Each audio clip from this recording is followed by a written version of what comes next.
জানি শুরু করছি 4টে 4 দিক। প্রথমে যে খবরের দিকে নজর রাখবো, সুপ্রিম কোর্টে গেল এসএসসিও।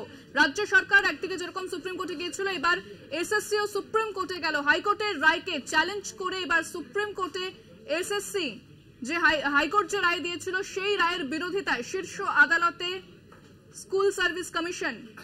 একদিকে রাজ্য সরকার তারাও এসএসসি তারাও সুপ্রিম কোর্টে দ্বারস্থ হয়েছে। এবার এসএসসিও গেল শীর্ষ আদালতে। অন্যদিকে যে এ বিষয়ে বিস্তারিত কথা বলবো, ফোনে রয়েছেন প্রতিনিধি শুভঙ্কর মন্ডল। শুভঙ্কর, এসএসসি গেল শীর্ষ আদালতে, কি জানতে পারছো?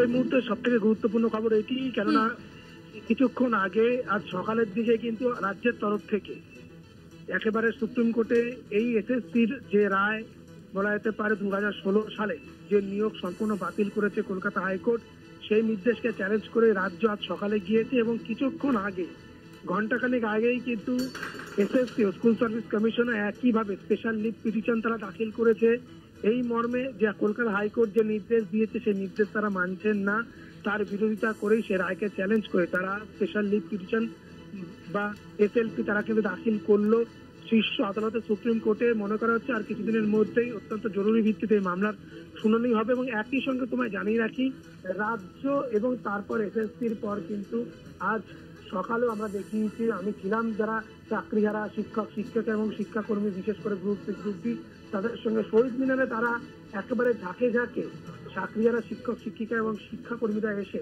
তারা অ্যাপ্লিকেশন লিখছিলেন এবং তারাও জানিয়েছেন, তাদের তরফ থেকে জানানো হয়েছে। শুভঙ্কর, তুমি সঙ্গে থাকো, আরো একটি গুরুত্বপূর্ণ খবর জানিয়ে দিই, সেটা হচ্ছে সুপ্রিম কোর্টে যাওয়ার তোড়জোড় শুরু করে দিয়েছে যাদের চাকরি গিয়েছেন, অর্থাৎ প্রস্তুতি নিচ্ছেন চাকরি হারারাও। হাইকোর্টের রায়কে তারাও চ্যালেঞ্জ জানাবেন শীর্ষ আদালতে, এমনটাও কিন্তু জানা যাচ্ছে। আমি আবারও যাবো আমাদের প্রতিনিধি শুভঙ্কর মন্ডলের কাছে। শুভঙ্কর, এই বিষয়ে কি জানতে পারছো? একেবারেই দেখো, শুধুমাত্র রাজ্য বা এসএসসি নয়, রাজ্য এসএসসি উভয়ই আজ যে স্পেশাল লিভ পিটিশন তারা দাখিল করেছে এবং আমরা জানতে পেরেছি। শুধু তাই নয়, আমি যদি বলছিলাম যে আমরা চাকরিহারাদের সঙ্গে ছিলাম, তারা কলকাতা টিভির সামনে, কলকাতা টিভির রুমের সামনে তারা কিন্তু স্পষ্ট জানিয়েছেন যে আদালতে যাওয়া ছাড়া তাদের কাছে আর কোনো পথ নেই। কেননা যে 5000 চাকরি প্রার্থীকে বলা যেতে পারে, যে 5000 শিক্ষক যাদেরকে ভুয়ো বা বলা যেতে পারে দুর্নীতি করে যাদের চাকরি হয়েছিল বলে সিবিআই 1.5 বছর তদন্ত করে তাদের চিহ্নিত করেছিল, তারপরেও কেন সেই 5000-এর পর 19,000 চাকরিরত শিক্ষক শিক্ষিকা এবং গ্রুপ সি গ্রুপ ডি যারা রয়েছেন তাদের চাকরি গেল, এই প্রশ্ন তুলে এবং ন্যায্যভাবে যারা চাকরি পেয়েছেন সৎ উদ্দেশ্যে নিয়ে, একেবারে যাদের নম্বর ছিল পরীক্ষা ভাইবা থেকে শুরু করে যাবতীয় যাদের স্কোর ছিল, ওএমআর শিট যাদের একেবারে ক্লিয়ার, সেই যাবতীয় এবং এমপ্যানেল যে হয়েছিল তার যে নম্বর, ওএমআর শিটের নম্বর যাবতীয় এক রয়েছে, তারপরেও দেখা গিয়েছে তাদের চাকরি কিন্তু কলকাতা হাইকোর্টে গিয়েছে। অর্থাৎ চাকরি চলে গিয়েছে 2016 সম্পূর্ণ panel SSC group C group D এবং নবম থেকে দ্বাদশ শিক্ষক শিক্ষিকা প্রত্যেকের চাকরি গিয়েছে এবং সেই সংখ্যাটা কিন্তু 25,000-এর থেকে বেশি।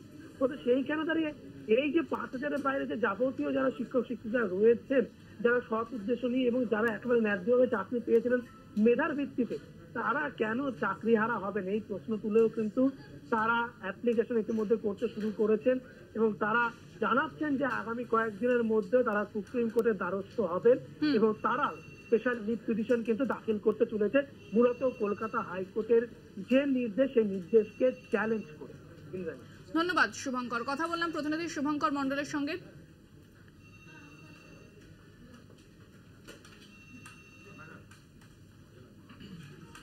অন্যদিকে হাইকোর্টের রায়কে চ্যালেঞ্জ জানিয়ে এসএসসি এবং এই নিয়ে সুপ্রিম কোর্টে আগেই গিয়েছিল রাজ্য। কেন 25,000 চাকরি বাতিল এই প্রশ্ন তুলে শীর্ষ আদালতে মামলা করা হয়েছে রাজ্যের পক্ষ থেকে। অর্থাৎ রাজ্য প্রথমে গিয়েছিল সুপ্রিম কোর্টে, যেখানে হাইকোর্ট যে রায় দিয়েছিল সেই রায়কে চ্যালেঞ্জ করে কেন এ ধরনের রায়, অর্থাৎ কেন 25,000 চাকরি বাতিল করা হলো এই প্রশ্ন তুলে রাজ্য সুপ্রিম কোর্টে ইতিমধ্যেই মামলা করেছে বা রাজ্যের পর এসএসসিও সুপ্রিম কোর্টে দ্বারস্থ হয়েছে। পাশাপাশি যারা চাকরি হারিয়েছেন তারাও কিন্তু সেই প্রস্তুতি শুরু করেছেন শীর্ষ আদালতে যাওয়ার।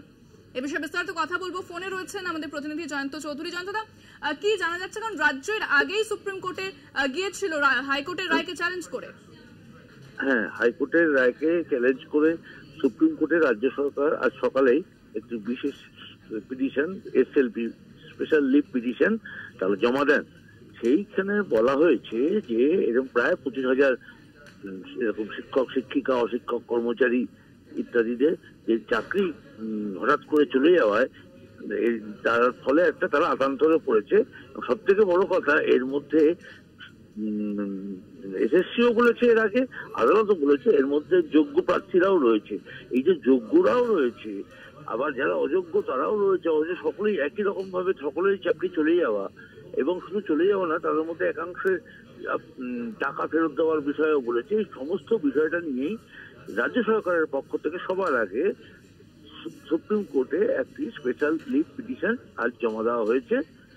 এখনো পর্যন্ত আমরা জানা যায়নি যে সেটার ভবিষ্যৎটা কি, অর্থাৎ এটা কবে উঠবে, এটা কবে গ্রহণ করে কি হবে, ভবিষ্যৎটা হয়তো আর কিছুক্ষণ পরে আমরা জানতে পারবো। তবে এখনো পর্যন্ত রাজ্য সরকার, এবং তার সঙ্গে সঙ্গে জানিয়ে রাখি, কিছুক্ষণ আগেই আমরা জেনেছি যে স্কুল সার্ভিস কমিশন, যে নিয়োগ সংস্থা এই দুর্নীতির সঙ্গে যুক্ত বলে অভিযোগ ছিল, সেই স্কুল সার্ভিস কমিশনও এই রায়কে চ্যালেঞ্জ করে লিভ পিটিশন জমা দিয়েছে সুপ্রিম কোর্টে। ধন্যবাদ। অর্থাৎ গতকাল যে হাইকোর্টের রায় এসেছিল 2016 সালের নিয়োগের প্রক্রিয়া বাতিল ঘোষণা করে দেওয়া হয়েছিল, এবার এই রায়কে চ্যালেঞ্জ জানিয়ে পরপর সুপ্রিম কোর্টে দ্বারস্থ একদিকে এসএসসি, রাজ্য সরকার, এবং অন্যদিকে যাদের চাকরি গিয়েছে তারাও কিন্তু শীর্ষ আদালতে যাওয়ার তোড়জোড় ইতিমধ্যে শুরু করে দিয়েছেন। এ বিষয়ে কি বলেছেন রাজ্যের মন্ত্রী শশী পাঁজা, শোনাব আপনাদের। রাজনৈতিক দল রাজনৈতিক কারণে মামলা করে আরো ক্ষতি করেছেন এনাদের। আমরা কিন্তু এনাদের ভালো চাই, কিন্তু যেই গ্রাউন্ডে এসএসসি যাচ্ছে সেটাও আগামী দিনে সেটা পরিষ্কার হয়ে যাবে, তারপরে মহামান্য আদালত যাবে। গতকাল হাইকোর্ট যে রায় দেয় 2016 সালের নিয়োগের প্রক্রিয়া বাতিল ঘোষণা করে, তার ফলে চাকরি যায় 25,753 জনের, এবং শুধুমাত্র তাদের চাকরি যায় না, তাদের যে বেতন, সেই বেতন ফেরতের কথাও বলা হয়েছে সুদ সমেত। অর্থাৎ এরপরেই কিন্তু এসএসসির চেয়ারম্যান তিনি সাংবাদিক বৈঠক করে জানান যে হাইকোর্টের এই রায় তারা খুশি নন এবং শীর্ষ আদালতে যাবেন। সেই মতো ইতিমধ্যেই শীর্ষ আদালতে আবেদন করেছে এসএসসিও।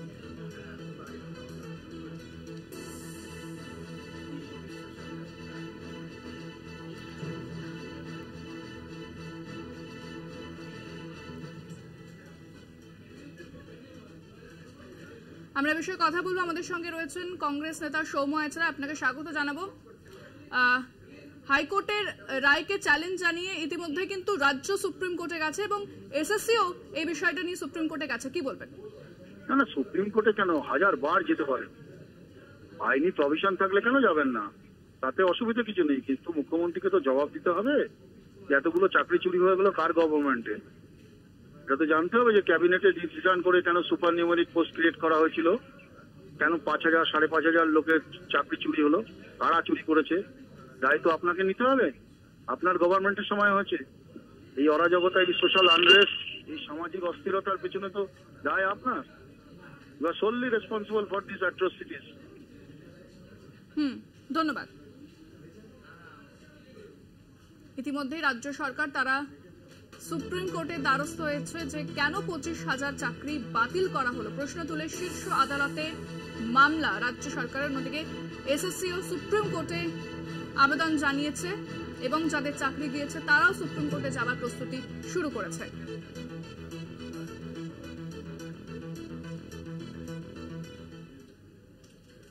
ফিরছি আরো খবর নিয়ে, সঙ্গে থাকুন। ফিরে এলাম বিরতির পর, যে খবরের দিকে নজর রাখবো, চাকরি বাতিল নিয়ে বিরোধীদের নিশানা মুখ্যমন্ত্রী মমতা বন্দ্যোপাধ্যায়। বিজেপি, কংগ্রেস, সিপিএম কে ভোট নয়, কারণ কাল এরা আবার চাকরি খাবে। আউশকামের সভা থেকে সরাসরি কর্মীদের উদ্দেশ্যে এমনটাই জানিয়েছেন মুখ্যমন্ত্রী মমতা বন্দ্যোপাধ্যায়। ফোনে রয়েছেন আমাদের বিশেষ প্রতিনিধি দেবজ্যোতি ঘোষ। দেবজ্যোতি, এবার বিজেপি, কংগ্রেস এবং সিপিএম কে একত্রে নিশানা করলেন মুখ্যমন্ত্রী চাকরি বাতিল নিয়ে। দেখো, প্রায় যে 27,000 চাকরি বাতিল হয়েছে 2016, তা নিয়ে কিন্তু তৃণমূল নেত্রী মমতা বন্দ্যোপাধ্যায় আজকে প্রথম থেকে শেষ পর্যন্ত তীব্র ভাষায় আক্রমণ করেছেন একদিকে ভারতীয় জনতা পার্টি, অন্যদিকে এবং বাম এবং কংগ্রেসকে। তারা যৌথভাবেই বারবার হাইকোর্টে যাচ্ছিলেন এবং চাকরি বাতিলের পিছনে তারা রয়েছেন। এরা চাকরি খাবার দল, আগামী নির্বাচনে এদের একটি ভোটও দেবেন না, কারণ এরা কোনোদিন আপনাদের চাকরি খাবে বলে তৃণমূল নেত্রী মমতা বন্দ্যোপাধ্যায় আজকে তীব্র ভাষায় আক্রমণ করেছেন। তার সঙ্গে বিচার ব্যবস্থার সঙ্গে যুক্ত বেশ কয়েকজনকেও তিনি তীব্র ভাষায় আক্রমণ করেছেন। তবে আজকে তৃণমূল নেত্রী প্রথম থেকে শেষ পর্যন্ত বিজেপিকে আক্রমণ করেছেন। এই চাকরি যাওয়ার যে কথা জানিয়ে কিন্তু তৃণমূল নেত্রী মমতা বন্দ্যোপাধ্যায় বিরোধী দলনেতা শুভেন্দু অধিকারীর নাম না করে তাকে তীব্র আক্রমণ করেছেন। কিভাবে বিরোধী দলনেতা দুদিন আগেই জানতে পেরে গেলেন যে এইরকম একটি রায় হচ্ছে তা নিয়ে কিন্তু তীব্র ভর্ৎসনা করেছেন তৃণমূল নেত্রী মমতা বন্দ্যোপাধ্যায়। এবং তিনি বলেছেন ভারতীয় জনতা পার্টি একেবারে দেবতার স্থানের মতো করে ফেলেছে এই আদালতকে। তারা যেখানে যাচ্ছেন সেখানেই তারা আদালতে জয়লাভ করছেন। অন্য দল আদালতে গেলে সেখানে কোনো ফল পাচ্ছেন না বলে তৃণমূল নেত্রী আজকে মমতা বন্দ্যোপাধ্যায় তীব্র ভাষায় আক্রমণ করেছেন এবং আগামী নির্বাচনে এই তিনটি রাজনৈতিক দলকে কোনো মতেই ভোট না দেওয়ার জন্য সাধারণ মানুষের কাছে আবেদন করেছেন। যেভাবে 27,000 শিক্ষকের চাকরি গেছে, তাদের পরিবারের পাশে দাঁড়িয়ে তৃণমূল নেত্রী মমতা বন্দ্যোপাধ্যায় ইতিমধ্যেই ঘোষণা করেছেন যে তিনি আদালতের দ্বারস্থ হবেন এবং সেই মতোই প্রক্রিয়া শুরু হয়েছে। এছাড়াও তিনি বলেছেন যেভাবে হোক তাদের চাকরি ফিরিয়ে দেওয়া হবে। অর্থাৎ প্রায় এই 27,000 মানুষের যে চাকরি গেছে তাদের মধ্যে যুক্ত রয়েছে প্রায় 2,500 পরিবার। তাদের পাশেও কিন্তু তৃণমূল নেত্রী মমতা বন্দ্যোপাধ্যায় দাঁড়িয়েছেন। ধন্যবাদ দেবজ্যোতি। কথা বললাম আমাদের বিশেষ প্রতিনিধি দেবজ্যোতি ঘোষের সঙ্গে। এ বিষয়ে কি বলেছেন মুখ্যমন্ত্রী মমতা বন্দ্যোপাধ্যায়, শোনাব আপনাদের। আর শিক্ষক আজকে 26,000 ছেলে মেয়েদের চাকরি খেয়ে নেওয়ার প্রতিবাদে কোন শিক্ষক শিক্ষিকা একটি ভোটও সরকারি কর্মচারী থেকে শুরু করে আর বিজেপিকে দেবেন না, সিপিএম কংগ্রেসকে দেবেন না। এরা চাকরি খেয়ে নিচ্ছে, আপনার ভবিষ্যৎ খেয়ে নিচ্ছে। কে জানে কাল আবার চাকরি খাবে। এরা যত তাড়াতাড়ি বিদায় নেয় তত মঙ্গল, দেশের মঙ্গল। আপনারা শুনলেন ঠিক কি বলেছেন মুখ্যমন্ত্রী মমতা বন্দ্যোপাধ্যায়। তিনি বলেছেন যে চাকরি বাতিল নিয়ে এবার বিরোধীদের নিশানা করলেন মুখ্যমন্ত্রী। আউশ গ্রামের সভা থেকে তিনি বললেন যে বিজেপি কংগ্রেস সিপিএম কে ভোট নয়, কারণ এরা কাল আবার চাকরি খাবে। এমনটাই বলেছেন মুখ্যমন্ত্রী মমতা বন্দ্যোপাধ্যায়।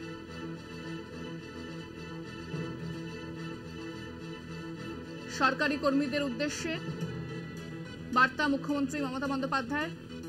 বিরোধীদের একযোগে তোপ দাগেন তিনি। বলেন যে কংগ্রেস বিজেপি এবং সিপিএম কে ভোট নয়, কারণ এরা কাল আবার চাকরি খাবে। আউশ গ্রামের সভা থেকে বার্তা মুখ্যমন্ত্রী মমতা বন্দ্যোপাধ্যায়।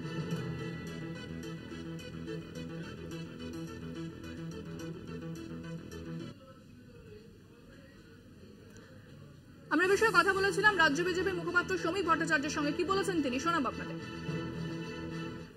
সিপিএম কংগ্রেসের নাম করছেন এই কারণে বিরোধী ভোট ভাগ করার সাথে, সিপিএম কংগ্রেসের সঙ্গে জোট বেঁধে উনি নির্বাচন লড়ছেন। তো স্বাভাবিকভাবেই তিনি তাদের নাম করছেন, প্রাসঙ্গিক করার চেষ্টা করছেন অপ্রাসঙ্গিক দুটো শক্তিকে। অন্যদিকে তার লড়াই বিজেপির সঙ্গে এবং সেই লড়াইয়ে তিনি হেরে গেছেন এবং স্বাভাবিকভাবেই তিনি যখন হেরে গেছেন তখন মানুষের দৃষ্টিকে দূরে সরানোর জন্য এই ধরনের কথাবার্তা বলছেন। তৃণমূলের প্রাতিষ্ঠানিক লুট এবং দুর্নীতি সম্পর্কে মানুষ অবহিত আছে। পুরো চাকরির ব্যবস্থাটাকে খোলা বাজার বানিয়ে দিয়েছিলেন, আলু পটলের মতো বিক্রি করেছিলেন এবং ধরা পড়েছেন। মুখ্যমন্ত্রী তো পদত্যাগ করা উচিত, উনি অন্যকে আক্রমণ করছেন কেন? মানুষ সরিয়ে দেওয়ার আগেও নিজে থেকেই সরে যাওয়া উচিত। হাইকোর্টের রায়ের পর থেকে উত্তাল রাজ্য রাজনীতি। একদিকে মুখ্যমন্ত্রী মমতা বন্দ্যোপাধ্যায় তিনি জনসভা থেকে যেরকমটা বললেন চাকরি বাতিল নিয়ে বিরোধীদের নিশানা করলেন একসঙ্গে। বিজেপি কংগ্রেস সিপিএম কে ভোট নয়, কারণ এরা কাল এলে আবারও চাকরি খাবে, এমনটাই কিন্তু সরকারি কর্মীদের উদ্দেশ্যে বার্তা দিয়েছেন মুখ্যমন্ত্রী মমতা বন্দ্যোপাধ্যায়।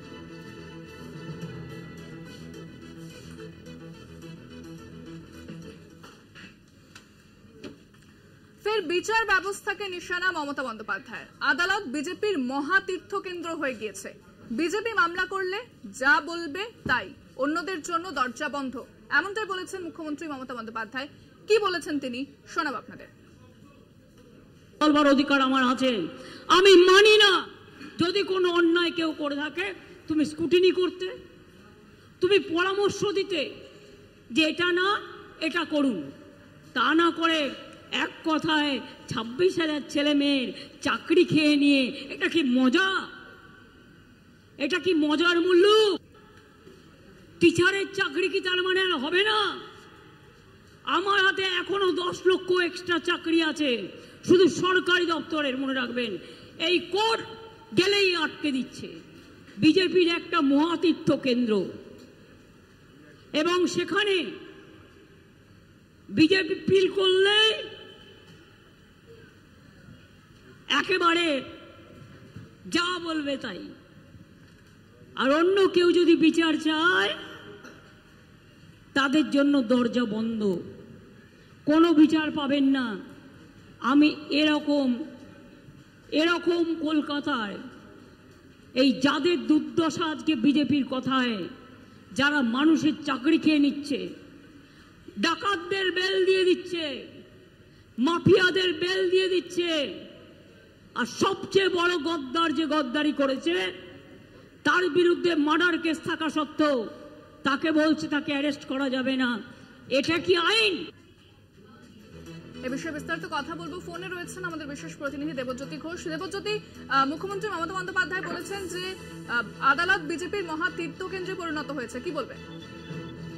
দেখো, তৃণমূল নেত্রী মমতা বন্দ্যোপাধ্যায় এই চাকরি যাওয়া নিয়ে প্রথম থেকে শেষ পর্যন্ত ভারতীয় জনতা পার্টিকে আক্রমণ করেছেন এবং তিনি বলেছেন ভারতীয় জনতা পার্টির কাছে আদালত মহা তীর্থক্ষেত্র পরিণত হয়েছে। তারা কথায় কথায় আদালতে যাচ্ছেন, কথায় কথায় এজিসিকে এর কাছে যাচ্ছেন এবং সমস্ত ক্ষেত্রেই তাদের জয়লাভ নিশ্চিত হচ্ছে। অন্য রাজনৈতিক দলগুলো সেখানে গেলে কোনো ফল পাচ্ছেন না, কিন্তু ভারতীয় জনতা পার্টি গেলেই সেখানে তারা ফলাফল পাচ্ছেন। অর্থাৎ তাদের কাছে একটা মহাতীর্থক্ষেত্র হয়ে গেছে বলে তৃণমূল নেত্রী আজকে তীব্র ভাষায় আক্রমণ করেছেন। এবং দেখো, মমতা বন্দ্যোপাধ্যায় আজকে প্রথম থেকে শেষ পর্যন্ত এই যে 27,000 শিক্ষকের চাকরি বাতিল নিয়ে বিজেপিকে আক্রমণ করেছেন এবং তিনি একসঙ্গে বাম সিপিএমকেও আক্রমণ, বাম কংগ্রেসকেও তিনি আক্রমণ করেছেন যে এদের অঙ্গুলি এলানেই 27 লক্ষ শিক্ষক তারা আজকে কর্মহীন হয়ে পড়ে রয়েছে। এই যে 2.5 লক্ষ পরিবার, তাদের পাশে তৃণমূল নেত্রী মমতা বন্দ্যোপাধ্যায় যেমন দাঁড়িয়েছেন, তেমনি তিনি বলেছেন ভারতীয় জনতা পার্টির অঙ্গুলি এলানে এই ঘটনাগুলি ঘটেছে এবং তিনি যত দ্রুত তাদের চাকরি ফিরিয়ে দেবেন। এবং ইতিমধ্যে তৃণমূল কংগ্রেসের পক্ষ থেকে যেমন তীব্র প্রতিক্রিয়া জানানো হয়েছে, তেমনি এসএসসির পক্ষ থেকেও কিন্তু তারা আদালতে দ্বারস্থ হয়েছেন। 2-1 দিনের মধ্যেই তার শুনানি প্রক্রিয়া হবে। অর্থাৎ তৃণমূল নেত্রী মমতা বন্দ্যোপাধ্যায় যেটা বলেছেন, এই মুহূর্তে তাদের প্রথম কাজ এই 27 লক্ষ যে শিক্ষকের চাকরি হওয়া গেছে সেই চাকরি ফেরত দেওয়া। এবং ভারতীয় জনতা পার্টি যখন যেভাবে পাচ্ছে তারা বিচার ব্যবস্থার একাংশকে তারা ব্যবহার করছেন, অর্থাৎ বিচারপতি সম্বন্ধে কোনো কথা না বললেও বিচার ব্যবস্থার একাংশকে তীব্র ভাষায় আক্রমণ করেছেন তৃণমূল নেত্রী। ধন্যবাদ দেবজ্যোতি। কথা বললাম আমাদের বিশেষ প্রতিনিধি দেবজ্যোতি ঘোষের সঙ্গে।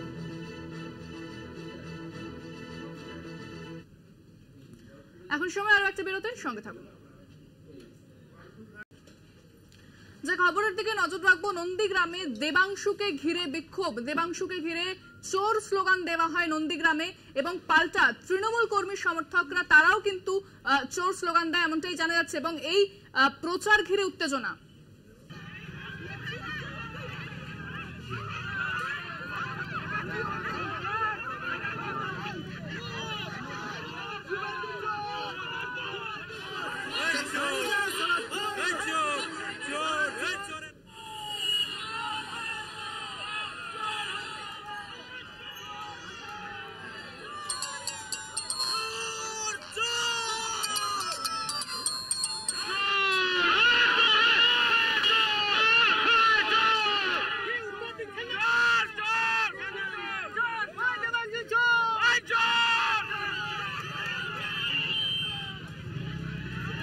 দেখতে পাচ্ছেন সেই ছবি, দেবাংশু ভট্টাচার্য যখন প্রচার করতে বেরোন সেই প্রচার ঘিরে উত্তেজনা, তাকে চোর স্লোগান সেখানে এই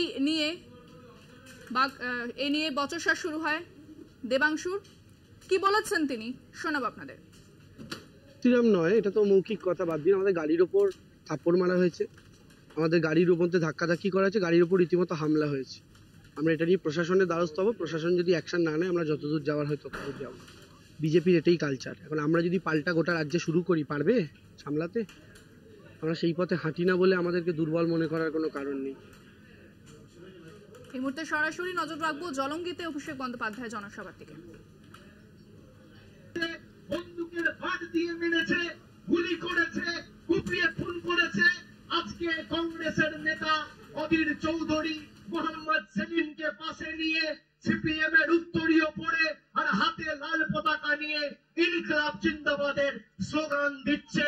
নিজেদের রাজনৈতিক স্বার্থ চরিতার্থ করতে আজকে কাস্তে হাতুড়ির সাথে মিলে গেছে কংগ্রেসের হাত। আর অধীর বাবু আর মোহাম্মদ সেলিম মিলে খাচ্ছে সাইবাড়ির রক্ত মাখা ভাত। এই হচ্ছে কংগ্রেসের আসল চেহারা। আদর্শকে নিয়ে কোনদিন আমরা কম্প্রোমাইজ করিনি।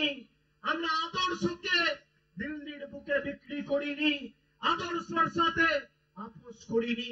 মানুষ ভুল করলে ক্ষমা করা যায়, অজান্তে ভুল করলে মানুষকে ক্ষমা করা যায়, কিন্তু যে মানুষের সাথে গদ্দারি করে, যে নিজের আদর্শকে বিক্রি করে দেয়, যে নিজেদের স্বার্থ চরিতার্থ করতে একে অপরের সাথে হাত মেলায়, তাদেরকে এমন জবাব দিতে হবে এই পাশেই পদ্মা নদী ছেটিয়ে বিদায় করে একদম ওই পারে ফেলতে হবে। আজকের সবার এটাই প্রতিশ্রুতি। প্রধানমন্ত্রী 4 দিন আগে সভা করে বলছে যারা মাছ খায় তারা দেশ বিরোধী। আপনারা কারা মাছ খান একটু হাত তুলুন তো। কারা মাছ খান? খান কি খান না? আমি আগে দিনে 1 বার খেতাম, এখন 2 বার খাই। মাছ খাই, বাঙালিকে বলছে দেশ বিরোধী। যে বাঙালির জন্য দেশে স্বাধীনতা এসছে, যে বাঙালির জন্য বর্ণ পরিচয়ের স্রষ্টা ঈশ্বরচন্দ্র বিদ্যাসাগর না থাকলে আজকে নামটাও লিখতে পারতে না। রামমোহন রায় না থাকলে সতীদাহ প্রথা আজকে রোধ হতো না। আমার বাবা বা আপনার বাবা মারা গেলে সেই চিতায় ঝলসে পুড়ে আমার মা বা আপনার মাকে মৃত্যুবরণ করতে হতো। স্বামী বিবেকানন্দ না থাকলে বিশ্ব ধর্ম সম্মেলনে ভারতবর্ষের নাম উজ্জ্বল করার মতো একজন ব্যক্তি পেতেন না। নেতাজি সুভাষ চন্দ্র বোস না থাকলে আজাদ হিন্দ ফৌজ তৈরি করে ব্রিটিশদের ভিত নড়িয়ে দেওয়ার মতো একজন বাঙালি পেতেন না। আর মমতা বন্দ্যোপাধ্যায় না থাকলে আজ সিপিএম এর বোম বন্দুকের নিচে মাথা নিচু করে আমাদের বেঁচে থাকতে হতো। এই বাংলা নবজাগরণ থেকে স্বাধীনতা আন্দোলন সংগ্রাম বারে বারে পথ দেখিয়েছে। তাই আগামী 7 তারিখ মানুষ জবাব দেবে, তৈরি থাকুন। চলবে না অন্যায়, টিকবে না ফন্দি, জনগণের আদালতে হতে হবে বন্দী। আমি খালি আপনাদের অনুরোধ করব, ব্যবধানটা বাড়াতে হবে।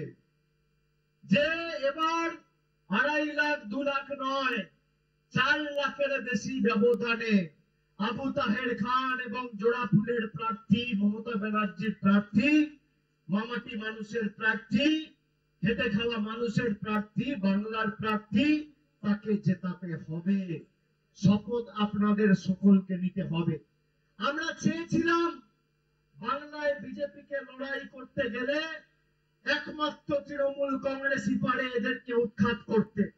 আমরা ইন্ডিয়া জোটের সময় বারে বারে বলেছি যে যে যেখানে শক্তিশালী তার হাত যেখানে আপনারা শক্তিশালী করুন। কংগ্রেসের সর্বভারতীয় নেতা নেতৃত্ব তারা সহমত পোষণ করেছিল। সেপ্টেম্বরের 2 তারিখ মমতা বন্দ্যোপাধ্যায়, আমি নিজে সব দুজনে আমরা গেছি, আমরা উপস্থিত ছিলাম বোম্বেতে। সেখানে ইন্ডিয়া জোটের বৈঠক হয়েছে। রাহুল গান্ধী, সোনিয়া গান্ধী, একাধিক রাজ্যের মুখ্যমন্ত্রী, দলের নেতা সবাই সহমত পোষণ করেছিল যে বাংলায় একমাত্র বিজেপির বিরুদ্ধে বিজেপিকে উচিত শিক্ষা দিতে পারে তৃণমূল কংগ্রেস। আর সেই দিন সেপ্টেম্বরের 2 তারিখ ধূপগুড়ি উপনির্বাচনে মোহাম্মদ সেলিম আর অধীর রঞ্জন চৌধুরী একে অপরের হাত ধরে তৃণমূল কংগ্রেসকে আক্রমণ করেছিল। সেই দিনকেও আমরা কিছু বলিনি। কিন্তু আজ আপনারা দেখুন, আজকে আপনারা বলুন, আপনারা যারা উপস্থিত রয়েছেন, আপনারা চান বিজেপিকে উচিত শিক্ষা দিতে? হ্যাঁ কিনা? হ্যাঁ কিনা? আপনারা চান বাংলা বিরোধীদের বাংলার মাটি থেকে উৎখাত করে ফেলতে? হ্যাঁ কিনা? আপনারা চান বহিরাগত নেতাদের বিতাড়িত করতে? হ্যাঁ কিনা? আপনারা চান যারা দীর্ঘদিন বাংলার মানুষকে অত্যাচারিত নিপীড়িত করে রেখেছে তাদের উচিত শিক্ষা দিতে, হ্যাঁ কি না? উচিত শিক্ষা কে দিতে পারে? কে দিতে পারে? কে দিতে পারে? তাহলে কার হাত শক্তিশালী করবেন? কার হাত শক্তিশালী করবেন? এদের ভোট দেওয়া মানে বিজেপিকে মদত করা। আপনারা যারা 2 লাখ 3 লাখ লোক 2019 সালে কংগ্রেস সিপিএম কে ভোট দিয়েছিলেন, বলুন ভোটটা নষ্ট হয়েছে কিনা? আপনি 7 তারিখ যখন বাড়ি থেকে বেরিয়ে পোলিং বুথে যাবেন, 1 নম্বর বোতামটা এত জোরে টিপবেন যেন ভূমিকম্প দিল্লির বুকে হয়। অনেক রাজ্যে কংগ্রেস ক্ষমতায় রয়েছে, কেরালায় সিপিএম ক্ষমতায় রয়েছে, এনডিএফ সরকার পেরেছে এদের উচিত শিক্ষা দিতে। আমাদের দল ভাঙাতে এসেছিল 2021 সালে, আমাদের দল ভাঙিয়ে।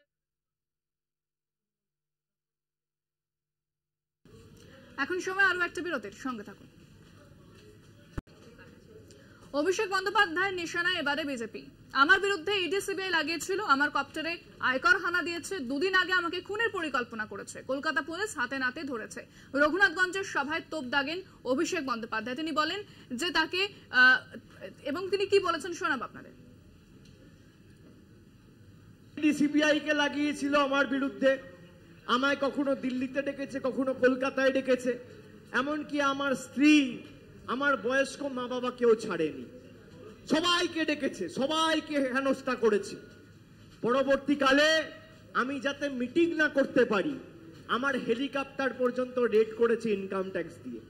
আর 2 দিন আগে আমাকে মারার পরিকল্পনা করেছিল, সেটাও কলকাতা পুলিশ হাতে নাতে ধরেছে। আপনারা শুনলেন ঠিক কি বলেছেন অভিষেক বন্দ্যোপাধ্যায়। তিনি বলেছেন তার বিরুদ্ধে ইডি সিবিআই লাগানো হয়েছিল, তার কপ্টারে আয়কর হানা দিয়েছে, 2 দিন আগে তাকে খুনের পরিকল্পনা করেছে কলকাতা পুলিশ, সেই অভিযুক্তকে হাতে নাতে ধরেছে। রঘুনাথগঞ্জের সভায় তোপ দেখেছেন অভিষেক বন্দ্যোপাধ্যায়।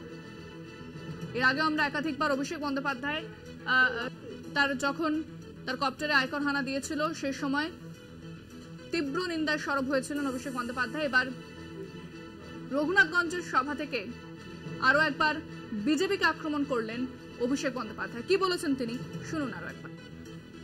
সিবিআই কে লাগিয়েছিল আমার বিরুদ্ধে, আমায় কখনো দিল্লিতে ডেকেছে, কখনো কলকাতায় ডেকেছে, এমনকি আমার স্ত্রী, আমার বয়স্ক মা বাবা কেউ ছাড়েনি, সবাইকে ডেকেছে, সবাইকে হেনস্থা করেছে। পরবর্তীকালে আমি যাতে মিটিং না করতে পারি, আমার হেলিকপ্টার পর্যন্ত রেড করেছে ইনকাম ট্যাক্স দিয়ে। আর 2 দিন আগে আমাকে মারার পরিকল্পনা করেছিল, সেটাও কলকাতা পুলিশ হাতে নাতে ধরেছে। আমরা বিষয়ে কথা বলবো, ফোনে রয়েছেন বিজেপি নেতা রাহুল সিনহা, আপনাকে স্বাগত জানাবো। অভিষেক বন্দ্যোপাধ্যায় একদিকে যেরকম ইডি সিবিআই কে আক্রমণ করেছেন, অন্যদিকে তিনি কিন্তু বলেছেন যে তাকে মারার পরিকল্পনাও করা হয়েছিল, কি বলবেন? এই সমস্ত মিথ্যা কথা বলে এটা বুঝিয়ে দিচ্ছে যে এই নির্বাচনে বড় হার তৃণমূলের হতেছিল। পিসি ভাইপো দুজনেই এত মৃত্যু ভয়ে কাতর, শুধু 2জন মিলেই বলছে মেরে ফেলার চক্রান্ত, মেরে ফেলার চক্রান্ত। আরে যারা চক্রান্ত করে তারাই তো তৃণমূলের সব, যারা বোম মারে তারা সব তৃণমূলে। এই কারণের জন্য এই সমস্ত বলে সিম্প্যাথি আদায়ের চেষ্টা করা মানেই বুঝতে হবে যে নির্বাচনী যুদ্ধে অনেক দূর পিছিয়ে গেছে। সেই জন্য নিজেদের মৃত্যু নিয়ে রাজনীতি করতেও বিন্দুমাত্র পিছপা হচ্ছে না। ধন্যবাদ। আমরা কথা বললাম বিজেপি নেতা রাহুল সিনহার সঙ্গে, এবং অভিষেক বন্দ্যোপাধ্যায় তিনি বলছেন যে 2 দিন আগে তাকে খুনের পরিকল্পনা করা হয়েছিল এবং ইতিমধ্যেই কলকাতা পুলিশ সে অভিযুক্তকে হাতে নাতে ধরেছে। রঘুনাথগঞ্জের সভা থেকে একযোগে যেরকম ইডি সিবিআইকে আক্রমণ করলেন অভিষেক বন্দ্যোপাধ্যায়, বিজেপিকেও নিশানা করলেন তিনি বলেন যে তার বিরুদ্ধে ইডি সিবিআই লাগানো হয়েছে, তার কপ্টারে আয়কর হানা হয়েছে, 2 দিন আগে তাকে খুনের পরিকল্পনাও করা হয়েছিল।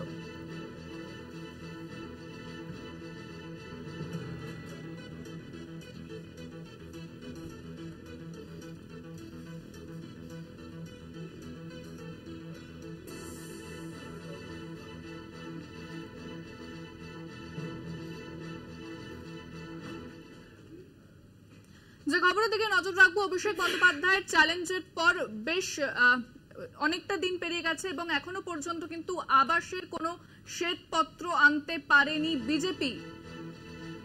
অভিষেক বন্দ্যোপাধ্যায়ের চ্যালেঞ্জের পর 1000 ঘন্টা পার, আবাসের শ্বেতপত্র আনতে পারেনি বিজেপি।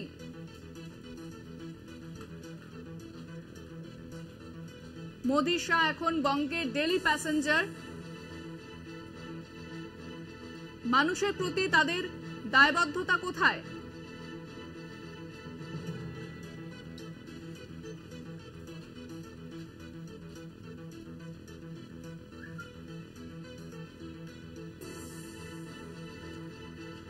এ বিষয়ে বিস্তারিত কথা বলবো। ফোনে রয়েছেন আমাদের বিশেষ প্রতিনিধি দেবজ্যোতি ঘোষ। দেবজ্যোতি, ঠিক কি বলা হয়েছে?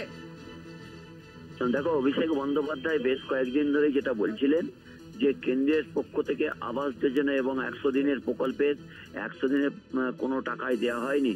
তারপর থেকে প্রায় 1000 ঘন্টা অতিক্রান্ত, এখনো পর্যন্ত বিজেপির পক্ষ থেকে কোনো নেতাই শ্বেতপত্র প্রকাশের কোনো উদ্যোগ দেখালেন না। অর্থাৎ তারা যে কোনো টাকা দেয়নি তা কিন্তু পরিষ্কার বলে আজকে তৃণমূল কংগ্রেসের পক্ষ থেকে টুইট করা হয়েছে। অন্যদিকে যে অভিষেক বন্দ্যোপাধ্যায় বেশ কয়েকটি গুরুত্বপূর্ণ তথ্য সামনে এনেছেন যে এই মুহূর্তে ভারতীয় জনতা পার্টির এমনই অবস্থা রয়েছে, যদি তারা দরজা খুলে দেন তাহলে 10 জন ভারতীয় জনতা পার্টির প্রথম সারির নেতৃত্ব তারা তৃণমূল কংগ্রেসে যোগ দেবেন। অর্থাৎ পরিষ্কার করেই বোঝা যাচ্ছে যে ভারতীয় জনতা পার্টির পক্ষ থেকে যেভাবে নির্বাচনে পরাজয়ের পর থেকে রাজ্যকে আর্থিকভাবে বিকলাঙ্গ করার চেষ্টা করা হয়েছে তা যথাযথ, কারণ 1000 ঘন্টা অতিক্রান্ত হয়েছে, এখনো পর্যন্ত বিজেপির পক্ষ থেকে কেউ মুখ খুললেন না। ইতিমধ্যে প্রধানমন্ত্রী এসেছেন, স্বরাষ্ট্রমন্ত্রী এসেছেন, রাজনাথ সিং এসেছেন, বিজেপির প্রথম সারির নেতৃত্বরা প্রচার করেছেন, কিন্তু তৃণমূল কংগ্রেসের পক্ষ থেকে যে আবাস যোজনা নিয়ে যে শ্বেতপত্রের কথা বলা হয়েছিল তা নিয়ে কিন্তু বিজেপি নেতৃত্ব 1000 ঘন্টা অতিক্রান্ত হলেও তারা কিন্তু মুখ খোলেনি বলে তীব্র ভাষায় এক্স হ্যান্ডেলে আক্রমণ করেছেন তৃণমূল নেতৃত্ব।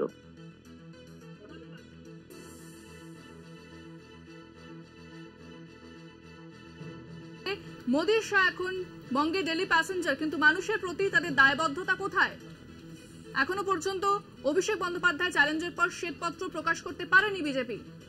1000 ঘন্টা পেরিয়ে যাওয়ার পরও আবাসে শ্বেতপত্র আনতে পারল না বিজেপি। মানুষের প্রতি তাদের দায়বদ্ধতা কোথায়? তৃণমূলের পক্ষ থেকে কিন্তু সেই পোস্ট করা হয়েছে।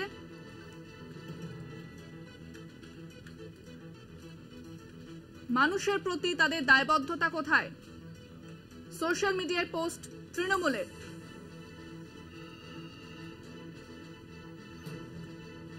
অভিষেক বন্দ্যোপাধ্যায় চ্যালেঞ্জের পর 1000 ঘন্টা পার, আবাসে শ্বেতপত্র আনতে পারল না বিজেপি।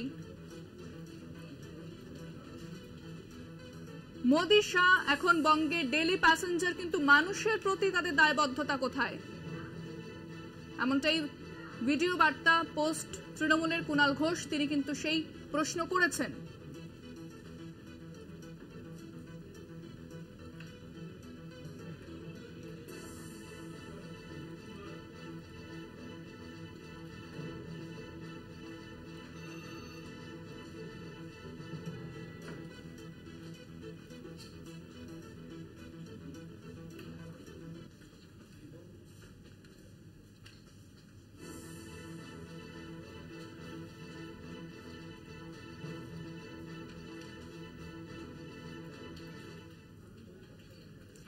মমতা বন্দ্যোপাধ্যায়ের বিরুদ্ধে হাইকোর্টে মামলার আর্জি, সম্প্রতি বিচার ব্যবস্থার বিরুদ্ধে তোপ দাগেন মুখ্যমন্ত্রী মমতা বন্দ্যোপাধ্যায়। শতপ্রণোদিত আদালত অবমাননার মামলার আবেদন কৌস্তব বাগচির।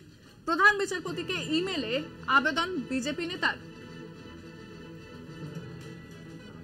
মমতা বন্দ্যোপাধ্যায়ের বিরুদ্ধে হাইকোর্টে মামলার আর্জি, বিচার ব্যবস্থা নিয়ে মন্তব্য করেছিলেন মুখ্যমন্ত্রী মমতা বন্দ্যোপাধ্যায় এবং সেই বিষয় নিয়ে এবার আদালত অবমাননার মামলায় আর্জি কৌস্তব বাগচির।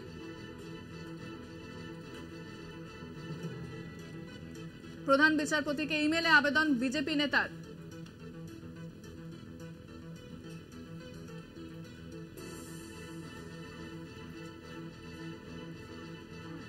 বিজেপি নেতা কৌস্তব বাগচির সঙ্গে আমরা কথা বলেছিলাম, কি বলেছেন তিনি শুনুন।